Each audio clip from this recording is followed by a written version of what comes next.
Looks like Russia has declared the petrodollar to be the new dollar.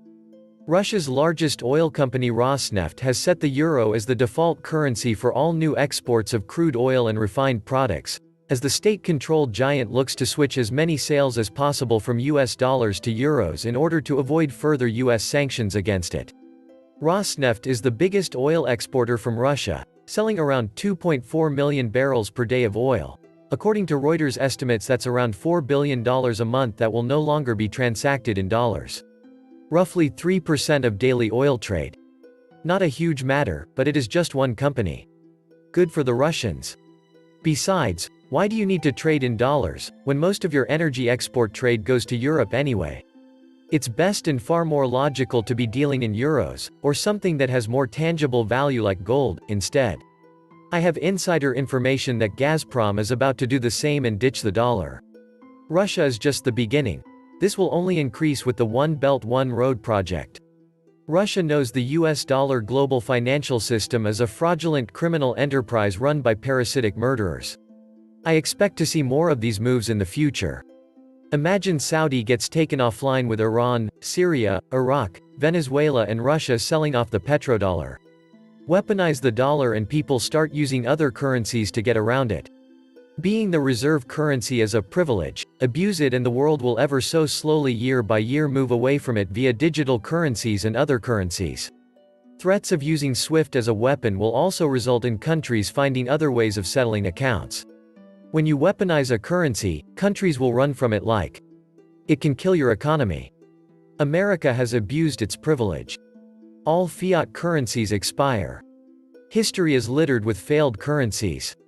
The problem for the Fed and the debt-ridden US economy is that it cannot stand any loss of dollar funding or debt expansion. When Saudi Arabia starts taking euros, the sheet is really going to hit the fan. The USA did all it could for this to happen. It is well deserved. By slamming 60% of the world with sanctions, America is driving the world off the dollar and into alternatives, but this only screws Uncle Sam faster. Accomplished by the same geniuses that killed Saddam and made Iran the only power left in that important region. We already blew our SWIFT card and now alternatives are in place. The de-dollarization is accelerating. Most US citizens don't realize a world of de-dollarization hurt is coming our way. The US seems to have exhausted its power. They overextended and the blowback will be enormous. Bye-bye petrodollar. Sovereign nations, big or small, simply do not cuddle up to vassalage. Especially when the empire is corrupt, immoral and ridiculously depraved. Trump may have his deplorables, but the US political system has its degenerates, engaged in an absurd theater of contempt and division, as they promote fraud, totalitarianism, transgenderism, pedophilia and Wall Street's global crime syndicate under protection of the dollar system. What an example to lead by, and for the citizenry to pay fealty to in their income tax extortion. What a perfect example of how not to be for the rest of the world to see. The orange buffoon must be scratching his head and asking his cabinet members what de-dollarization means and whether he can still call it winning. We all know what academic imposters, brainless neocon loonies have to say. Welcome back to the Atlantis Report. You are here for your daily dose of the truth, the whole truth, and nothing but the truth. Please take a second to hit the like button, hit the subscribe button, and don't forget to also hit the notification bell. Thank you. The Iranian regime and the Saudi Arabian regime are longtime enemies, with both vying for control of the Persian Gulf region. Part of the conflict stems from religious differences between Shia and Sunni Muslim groups. But much of the conflict stems from mundane desires to establish regional dominance. For more than 40 years, however, Saudi Arabia has had one important ace in the hole in terms of its battle with Iran: the US's continued support for the Saudi regime. But why should the US continue to so robustly support this dictatorial regime? Certainly, these close relations can't be due to any American support for democracy and human rights. The Saudi regime is one of the world's most illiberal and anti-democratic regimes. Its ruling class has repeatedly been connected to Islamist terrorist groups, with Foreign Policy magazine last year calling Saudi Arabia the beating heart of Wahhabism, the harsh, absolutist religious creed that helps seed the worldviews of Al-Qaeda and the Islamic State. Saudis behind the petrodollar. The answer lies in the fact the Saudi state is at the center of U.S. efforts to maintain the dollar as the world's reserve currency, and to ensure global demand for U.S. debt. The origins of this system go back decades. By 1974, the US dollar was in a precarious position.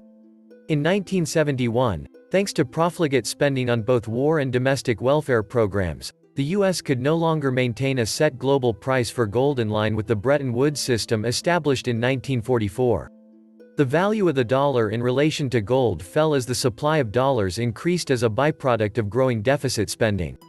Foreign governments and investors began to lose faith in the dollar, and both Switzerland and France demanded gold in exchange for dollars as stipulated by Bretton Woods. If this continued, though, U.S. gold holdings would soon be depleted.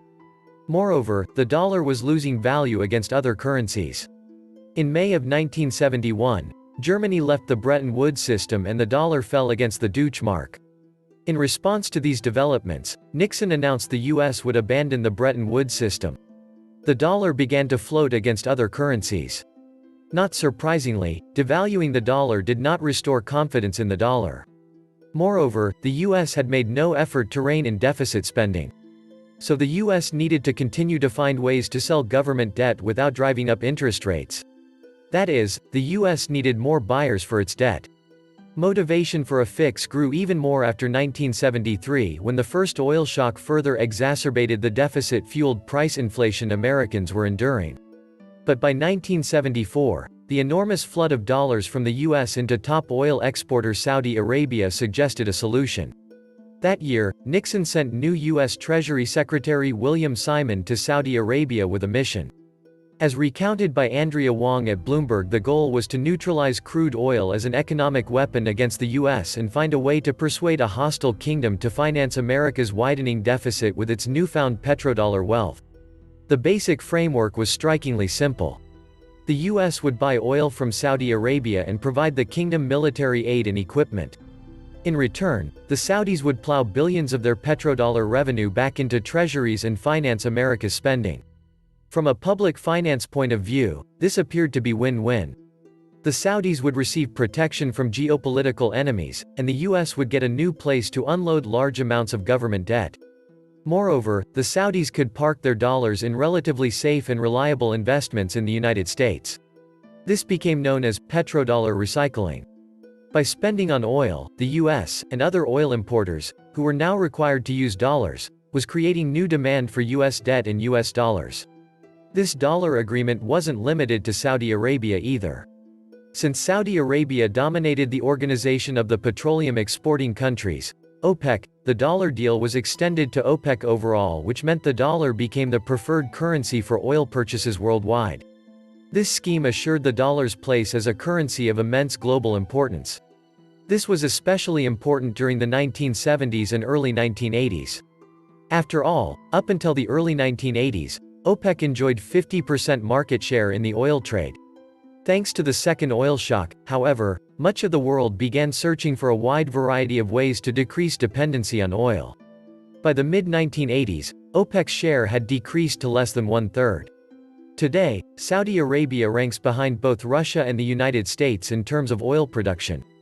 As of 2019, OPEC's share remains around 30%. This has lessened the role of the petrodollar compared to the heady days of the 1970s. But the importance of the petrodollar is certainly not destroyed. We can see the ongoing importance of the petrodollar in U.S. foreign policy, which had continued to antagonize and threaten any major oil exporting state that moves toward ending its reliance on dollars. As noted by Matthew Hatfield in the Harvard Political Review, it is not likely a mere coincidence that especially belligerent U.S. foreign policy has been applied to the Iraqi, Libyan, and Iranian regimes. Hatfield writes, in 2000, Saddam Hussein, then president of Iraq, announced that Iraq was moving to sell its oil in euros instead of dollars. Following 9/11, the United States invaded Iraq, deposed Saddam Hussein, and converted Iraqi oil sales back to the U.S. dollar. This exact pattern was repeated with Muammar Gaddafi when he attempted to create a unified African currency backed by Libyan gold reserves to dessell African oil. Shortly after his announcement, rebels armed by the U.S. government and allies overthrew the dictator and his regime. After his death, the idea that African oil would be sold on something other than the dollar quickly died out. Other regimes that have called for abandoning the petrodollar include Iran and Venezuela. The US has called for regime change in both these countries. Oil exporters control US assets. Threats can be leveled in both directions, however.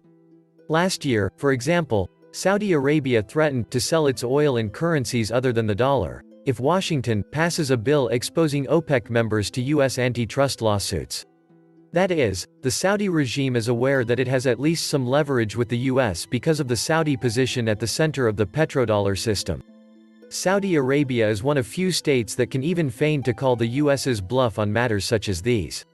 As has been made abundantly clear by US policy in recent decades, the US is more than willing to invade foreign countries that run afoul of the petrodollar system. In the case of Saudi Arabia, however, the kingdom's position as an Iran antagonist, and as the world's third largest oil exporter, means the US is likely to avoid unnecessary conflict. Moreover, it is likely that Saudi holdings of US debt and other assets are significant. When the Saudis make threats, this implicitly also includes liquidating the kingdom's holdings in the United States. As Bloomberg reported, Saudi Arabia has also warned it would start selling as much as $750 billion in treasuries and other assets if Congress passes a bill allowing the kingdom to be held liable in U.S. courts for the September 11 terrorist attacks. We often hear about how China and Japan hold a lot of U.S. debt, and therefore hold some leverage over the U.S. because of this. The problem here is that were foreigners to dump U.S. assets, they would drop in price. If U.S. debt drops in price, then the debt must increase in yield, which means the U.S. must then pay more interest on its debt. But there is good reason to believe Saudi Arabia is a major holder as well. It is difficult, however, to keep track of how large these holdings are because the Saudi regime has worked closely with the U.S. regime to keep Saudi purchases of American assets secret. When the Treasury reports on foreign holders of U.S. debt, Saudi Arabia is folded in with several other nations to hide the precise nature of Saudi purchases. Nevertheless, as Wang contends, the Saudi regime is one of America's largest foreign creditors. The problem grows as U.S. debt grows. All else being equal, the U.S. should be growing less dependent on foreign holders of debt. This should especially be true of Saudi and OPEC-held debt since the global role of OPEC and the Saudis have been diminishing in terms of global share. But all else isn't equal and the U.S. has been piling on ever larger amounts of debt in recent years. In 2019 for example, the annual deficit topped $1 trillion. In a past less profligate age, this sort of debt creation would be reserved only for wartime or a period of economic depression. Today however, this immense growth in debt levels makes the U.S. regime more sensitive to changes in demand for U.S. debt, and this has made the U.S. regime ever more reliant on foreign demand for both U.S. debt and for U.S. dollars.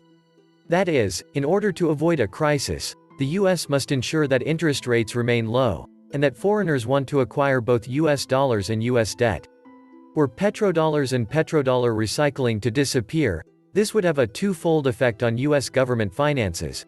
A sizable decline in petrodollar recycling would put significant upward pressure on interest rates. The result would be a budget crisis for the U.S. government as it had to devote ever larger amounts of the federal budget to payments on the debt. The other option would be to have the U.S.'s central bank monetize the debt by purchasing ever larger amounts of U.S. debt to make up for a lack of foreign demand. This would lead to growing price inflation. Moreover, if participants began to exit the petrodollar system and, say, sell oil in euros instead, demand for dollars would drop, exacerbating any scenarios in which the central bank is monetizing the debt. This would also generally contribute to greater price inflation as fewer dollars are sucked out of the U.S. by foreign holders. The result could be ongoing declines in government spending on services, and growing price inflation. The U.S. regime's ability to finance its debt would decline significantly, and the U.S. would need to pull back on military commitments, pensions, and more. Either that, or keep spending at the same rate and face an inflationary spiral. This was the Atlantis Report. Please like, share, leave me a comment, subscribe. And please take some time to subscribe to my backup channels, I do upload videos there too. You'll find the links in the description box. You will also find a PayPal link if you want to make a donation. Thank you wholeheartedly to all those of you who have already donated. Stay safe and healthy, friends.